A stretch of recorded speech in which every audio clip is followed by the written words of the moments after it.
নমস্কাৰ আইছ মোৰ অন্য এটা ভিডিঅ'লৈ আপোনালোকক পুনৰ এবাৰ স্বাগতম জনাইছোঁ।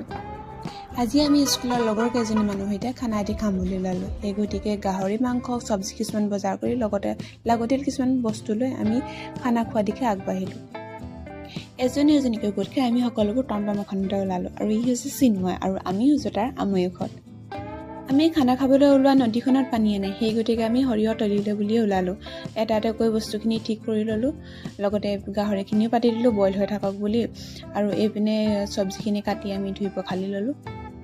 এইপিনে চিন্ময় গান লগাই দিছোঁ, সি মানে পূৰা ৰখিব পৰা নাই নিজকে, পূৰা নাচি আছে সি। আৰু এতিয়া চাহখিনি খাবলৈ বুলি বহিলোঁ, চাহ লৈ আহিছিলোঁ আমি বনাই মেলি চাহ লৈ আহিছিলোঁ, সেইখিনিকে খাবলৈ বুলি বহিলোঁ। আৰু এইপিনে দেখিছে নহয় চিন্ময় গান লগাই দিছোঁ, সি মানে নাই আৰু একদম নিজৰ ৱৰ্ল্ডত সি বিজি আছে। আৰু লাহেকৈ এইপিনে বইলো হ'ল গাহৰিখিনি, আৰু লগতে এইপিনে পুৰি আছে। খৰিকা আমি লৈ আহিছিলোঁ ঘৰৰ পৰাই। এইগৰাকী ৰশ্মি বাইদেউ, তেওঁ পূৰা এনজয় নাচি বাগি, বাইদেউ ৰখিবই পৰা নাই। সৰিয়হখিনি ওচৰত আহি অলপমান ফটোও মাৰিলোঁ, লগতে ইহঁতৰো ফটো ছেশ্যন অলপ চলি আছে।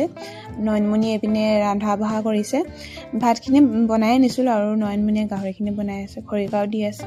লগতে আমাৰ ভাত খাবও হৈ গ'ল, চব্জিখিনি বহুত ধুনীয়া হৈছিলে। এনেকৈ নৱবৰ্ষৰ বুলি আমি গোটেইকেইজনী লগে ভাগে এসাঁজ খালোঁ আৰু বহুত ভাল লাগিল। আজি বহুত দিনৰ মূৰত ইহঁতক সকলোকে একেলগতে লগ পাইছোঁ আৰু ইয়াতে মই ভিডিঅ'টো সামৰণি মাৰিছোঁ। আশা কৰোঁ